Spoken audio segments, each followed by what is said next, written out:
Eminence in Shadow is by far one of the most faithful anime adaptations out there. I know I've said that about Re:Zero, but even that doesn't cover literally everything.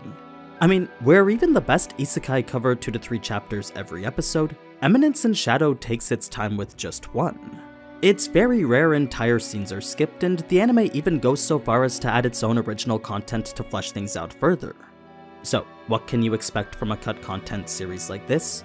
Well, not so much in terms of missing plot developments and world building, but more so the polish that connects everything together. There's of course a few extra gags and some additional flexes, but the core aspects that you might be interested in are the deeper story elements that intertwine with each other. So, whether you want to know everything Eminence in Shadow has to offer, or just see more of the aspects that make CID so entertaining, both will be found in this cut content. But first, imagine stepping into your own isekai adventure. One where you can build your own thriving village and surround yourself with all sorts of waifus. If you've ever wanted to do that, well, today's sponsor, Isekai Slow Life, provides just that. In this passive yet captivating city-building RPG, you'll assume the role of a reincarnated sentient mushroom, then together with your harem you'll shape your village the way that you want. You'll venture across the continent of Isekai, create bonds with all sorts of waifus, then harness their unique talents to expand your village and open businesses. So, whether it be workshops and taverns or mystical potion shops and tranquil spring resorts, each new addition will not only enhance your village's reputation and economy, but also bring your little toadstool character closer to godhood. Then, for those eager to go even further, you can always join a guild or create your own. Forge bonds with fellow adventurers or test your own skills in exciting PvP battles. All that and more awaits in the fantastical world of Isekai. You can even choose your mushroom's gender freely with the new update now. So, if becoming a legendary mushroom deity intrigues you, then be sure to click the link in the description or scan the QR code. It's free to play and also helps to support the channel. You can also use code MUSHROOM to get 10 free draws. But now, let's get back to the video. Episodes 1 and 2, The Lawless City and the Land of Peace, covering chapters 1 and 2 from volume 3 of the light novel. Since the Bushin Festival had ended the way it did, the Oriana Kingdom was mostly in a hot mess right now. Everything else was back to normal, but for the Oriana Kingdom, something of a civil war was brewing. The kingdom was now split between one faction and another, and it was only a matter of time before the two would be clashing soon. It was something CID was eagerly awaiting since he knew for sure that he'd have some fun with it. As for Rose, CID genuinely had no idea where she had ended up after all this. Everyone around him had come up with their own nasty rumors about her, but for him he was always going to be on her side. It didn't matter whether her reasons were just or not, CID knew that he would back Rose regardless. So wherever she happened to be right now, CID was actually hoping that she was doing alright. Now, something the anime doesn't quite specify is the full extent as to why Claire wants to travel to the Lawless City so bad. You see, ever since she had won the tournament by default, Claire knew that her victory would be tainted by the fact the others dropped out or got disqualified. So, in order to prove that her strength wasn't just a fluke, Claire was set on showing her power through other means, a hunt for the Blood Queen progenitor vampire. For a bit more information on her, apparently her followers have been venturing outside the Lawless City lately. They've been leaving the borders from which they're usually contained and were causing a lot more havoc than the surrounding countries could handle right now. That being the case, the affected countries had put in a request with the Dark Knights Guild, one to suppress the issue and hopefully eliminate the cause of it. The reason she was bringing CID was because the elite team the Dark Knights put together to handle it were all, well, assholes. They were an egotistical bunch with whom she knew likely didn't work well together. Combine that with CID's apparent disregard for his own future, and the opportunity to get him experience was perfect. All he had to do was stay somewhere safe and watch, and that alone would be enough to put the mission on his resume. It was the best chance Claire had to prevent CID from becoming something forgettable like a gatekeeper or jailhouse guard, both occupations he suggested he wanted to become to her. Now, the setting for which this conversation was happening wasn't in the Lawless City like how it was in the anime, but instead still in the capital during the celebratory dinner CID had for his sister. It was while the two were walking home after that they would come across one of the ghouls from the Lawless City, our first encounter with these mindless minions robbed of reason. It didn't pose much of a threat to Claire or CID, but the idea of becoming one of them was actually quite terrifying. At least that's how it was for Claire anyway. It was likely more for CID's sake than her own, but the idea of not being around to help CID definitely bothered her, enough to make it mandatory for him to accompany her to the Lawless City. It's when Cid was left alone after this that he would then have that meeting that we saw with Shadow Garden. In the anime it was with mostly everyone, but in the novels the only person present was Beta. She was reporting on the aftermath of the Bushin Festival, then proceeded to provide a status update on Shadow Garden. Things were growing mostly steadily, but apparently the group was also working towards the development of the steam engine. So in addition to running the economy with the Mitsugoshi brand, it seems technological advancement is one of their priorities too. Of course, none of that really mattered, since for Cid the only thing on his mind was money. Specifically the problem of finding enough money to not have to worry about getting a real job. That may sound weird considering his role in Shadow Garden, but for some reason Cid still believes he has zero ownership over any of these things. Like, back when he was in the restaurant owned by Gamma, getting the VIP treatment wasn't something he was expecting. I mean, he had literally ordered the discount Blessing for the Peasants course for both him and his sister. When a banquet-style menu came instead, it was that into the VIP room that they were seated in that led Cid to think that these were mistakes. When the waitress confirmed it wasn't, Cid believed that this treatment was simply because of Gamma, a convenient connection he just so happened to have with the president of Mitsugoshi, nothing more. Of course, we know it's because he's the true owner, but Cid doesn't ever consider himself such, leading to the gag where he's constantly trying to gain money for himself. Usually the gag is just that, but in this case with the Lawless City and Claire, Cid's desire for money was the driving factor in his excitement to go. He saw it as a fruitful opportunity to gain money of his own. With bandits at every corner, there was definitely zero problem stealing riches from those who stole it themselves. So Cid was confident he would be able to solve his money problems here. As for the three influential parties controlling the Lawless City, Cid's plan was to eliminate only one of them. It was certainly easy to annihilate all three, but to do that would mean that there would be nothing to look forward to in the future. So, though we don't see it in the anime, the entire time that Cid's in the city, he's constantly doing eeny miny miny mo to choose which faction would be getting eliminated. The decision didn't really matter, but at the moment there was a heavy bias towards the vampire faction. Reason being that fighting the Blood Queen sounded the most interesting. There were certainly a lot of fun and spectacular ways in which Cid knew he could kill a vampire. The only reason he didn't just outright choose them was because to eliminate them first would mean getting rid of the best first. So it was a tough decision that heavily determined Cid's enjoyment in the future. Now, in the scene where Goldie and Quentin face the White Demon, the novels had actually gone on to describe the fight between them. Quentin was defeated in a single strike that cut his sword in half, and it was that devastating attack that led Goldie to realize just how powerful his opponent was. Initially, he hadn't been able to recognize the White Demon at all, but after seeing him up close and not being able to read his power level, that's when Goldie realized exactly who he was dealing with. He knew now this wasn't an enemy that he could face head-on anymore. So, right as he was about to unleash his signature attack, rather than aim it at the demon like how he was planning to, he instead quickly aimed it at the ground to create a cloud of smoke, allowing for a tactical retreat that had actually worked. He'd only gotten a few steps away though, because despite escaping the range of the White Demon, that didn't mean that he was safe from the residents. It was shortly after turning to run that a group of local residents would swarm and capture him, leading to his unfortunate imprisonment with Quentin. So overall, this scene wasn't really all that important, but I do think it serves as a nice introduction to the city itself. It sets the tone for exactly the type of place Cid is about to find himself in, one where only the strongest survive. When we get to the scene with Goldie and Quentin after, a quick thing that they didn't show in the anime was the mysterious person who had come to buy them after Claire had left. We don't know who they are or what their name is, but the expression on the shopkeep after this person had bought them was something of surprise, as if they had recognized them. Another quick piece of information was the amount of money Cid had gained from pickpocketing people. The setup was completely intentional, and the amount of money he made at the end of it was 70,000. More than double the zenny that he had before.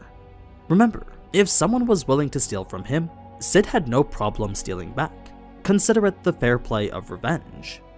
Now, fast forward to his encounter with Marie, and this would actually be the second of two instances in which he would save her. The first was one that had happened before this, and it was on the streets of the red light district right as the ghouls were acting up. Her actual rescue was pretty much the same, but the fact that Shadow had saved her twice instead of once was all the proof she needed to convince herself that Shadow was a good guy. Everyone else spoke as if Shadow was as big of a villain as the three rulers, but to Marie she felt as if he was working to protect them. He clearly knew something about the moon and the rampage, but what that was exactly was beyond her. Now, something the anime had saved for episode 2 was the background of the Blood Queen and the history behind her and the Red Moon disaster. I know it doesn't really matter what with CID making any and all stakes non-existent, but as the only bit of lore that we're gonna get, we might as well appreciate it for what it is. What you need to know beforehand, though, is that there were 2 instances in which Mary had explained the Blood Queen. The first was upon her initial encounter with Claire, except the only thing she talked about then was the time when humans revolted against the vampires. It was an exposition that spoke of the vampires' weaknesses, but left out any and all mention of Haven and the Blood Queen. So, just like how we saw in episode 2, it was thousands of years ago that vampires ruled society. What caused that power to shift was the discovery of the vampires' weaknesses and the ways that humans could exploit them, leading to a time in which practically no one was killed by vampires anymore. It was when the Red Moon appeared exactly 1,000 years ago, though, that the vampires found themselves incredibly empowered by it. A catastrophic event lasting 3 days in total, in which the Blood Queen and her minions would cause havoc everywhere. When the sun arose and the chaos ceased after, the Blood Queen and her minions were nowhere to be found anymore. They had gone into hiding waiting for the next Blood Moon, an army of ghouls ready to strike even harder than the last time, all within this massive castle representing the last bastion of their survival. So, with only the blood of a magically gifted youth needed to resurrect the Blood Queen, there wasn't long before that same disaster would repeat itself. Approximately 12 hours until the sacrifice would be made under the peak brightness of the Red Moon. That was the story as Mary had told it the first time. It was when she started talking about her own part in it that's when we started to learn of Elizabeth's true role in all this. The progenitor vampire who didn't like hunting humans more than was necessary. Unlike all the other vampires around her, Elizabeth refused to take human lives unless forced to. Of course, she feasted on what was necessary, but never once did she treat the act as some sort of game. No. The very idea was so barbaric that she was willing to give up the practice itself as a means to disprove that blood was even necessary.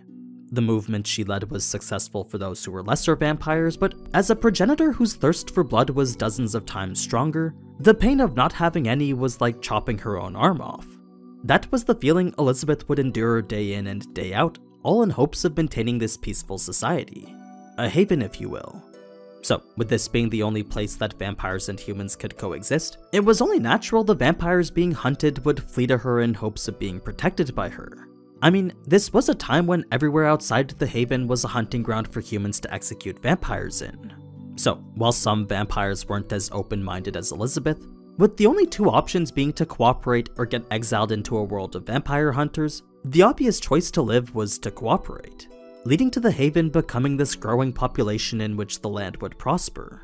Elizabeth would use her power to defend her own from vampire hunters, and any vampires found taking part in the hunting of humans were immediately exiled or executed on the spot. It was a time of peace Elizabeth hoped would last forever. When the fateful night came where Elizabeth had locked herself in the castle, as the second and third in her command, both Mary and Crimson would take turns bringing meals to her. What no one had realized when it was Crimson's turn, though, was that he had sneakily slipped a single drop of blood into it. A minute dose of what she craved so fiercely that would unfortunately lead Elizabeth into the frenzy that would slaughter every human around her. Then, because Crimson and his minions were ready to strike too, it wasn't just a few that would be slaughtered, but instead every human in all of Haven. That and another 3 countries that happened to be neighboring them. So, all those years Elizabeth had spent nurturing a nation of her own were immediately wiped out in only a matter of hours. A devastating result of her own actions that unfortunately would lead her to take her own life.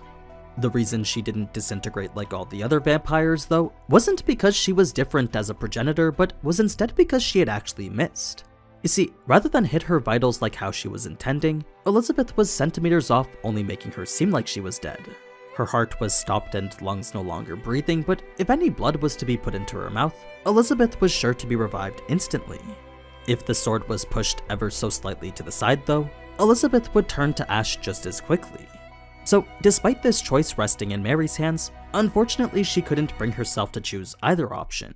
The only thing she could do was hide Elizabeth and vow to protect her forever.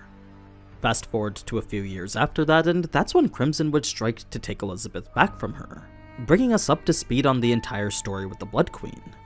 Now, I know most of this was relatively the same, but as I'm sure you can tell, there were some creative differences made. The essence was captured all the same, but for those craving every single detail, this was pretty much exactly that. Going back to episode 1 now, with the Blood Queen's resurrection all but imminent, it makes sense then that pretty much every powerhouse in the city would be trying to stop it. There's Mary and Claire, the two rulers from the other factions, then Cid himself as he's waiting for his moment. The only question is who will be the ones to get there first. Obviously Cid could just get there whenever he wanted, but with his primary plan being to make as big of a bang as possible, he wasn't so much concerned with the potential catastrophe, but instead focused solely on the most impactful way that he could involve himself in it. It was while he was on his way to the castle that his slight detour at the Dark Knight Association would provide a lot more backstory on Claudia, the elite member put in charge of commanding the anti-Blood Queen operation. As a knight mainly concerned with preserving her rank, despite knowing she should have called for a retreat earlier, Claudia maintained her position thinking her unit could handle the number of ghouls approaching them, when they turned out to be much more difficult than she could handle. While normally she would have no problem leaving these knights behind, as the one that led them there, she knew she had to take responsibility for them. So even though she didn't care for the knights she was commanding, as their leader she took the rearguard and let the others retreat, cursing the generals who forced them to break the policy of not getting involved with the Lawless city. If it wasn't for their rash decision to go against it, Claudia knew she wouldn't even be in this mess right now. She wouldn't be risking her rank on this now apparent suicide mission, and she definitely wouldn't be risking her life for her egotistical subordinates. Either way, that's what Claudia would be thinking up until Cid stepped in. Now, the way he saved her with such elegant yet oppressive power was enough to make her think that if anyone could stop the Blood Queen, it would be him. This natural disaster that required an entire country to stop her before very well could be handled by a single person now. Those were the provoking thoughts that Cid had left her with. Fast forward to Cid's entrance at the castle, and the way he came in while precisely slaying 3 vampires simultaneously was a feat of agility and swordsmanship that stunned even these two. The tyrant acknowledged his movements as smooth and overwhelmingly powerful, while the Spirit Fox envied the efficient, economical technique of his swordsmanship. In fact, out of all the many years that this Spirit Fox has lived, never once has she seen swordplay as beautiful as Cid's. So, with only a single action, Cid had instantly gained the praise of both the Tyrant and the Spirit Fox. Neither could deny his power as being equal to their own. Something the anime didn't include after this was the additional back and forth between Yukime and the Juggernaut. A continuation towards the duel they were about to start, but stopped short due to Shadow's catchphrase. Since he was only concerned with the Blood Queen and the Red Moon, that led both sides to continue doing what they had originally come here for. Yukime came to prevent the loss of any more of her people, and the Juggernaut came since he figured it was time to knock one of the towers down. The Juggernaut then proceeded inside solo, while Yukime expressed her gratitude for Shadow having helped her girls prior. A thank you that included mention of how the White Tower's doors would always be open to him. Now, an additional flex from the scene with the White Demon was the way that Cid had acted even after cutting his body in half.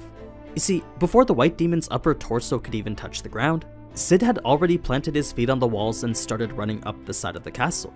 He didn't even turn around to see who it was that had attacked him.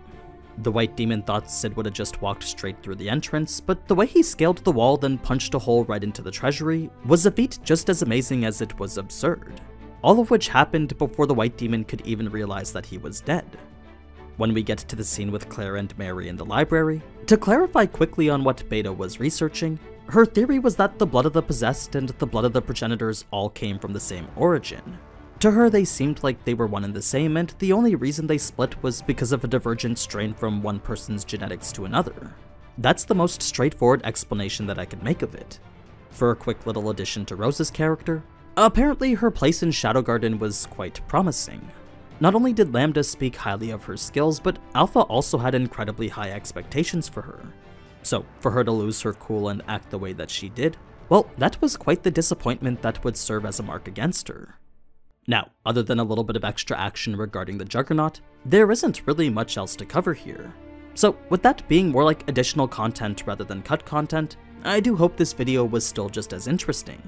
I probably won't make one for every episode, but I think every 2 makes a bit more sense. Let me know what you think down in the comments. Should I make one every week or just do one every 2 episodes? That way I can also cover an additional show each week.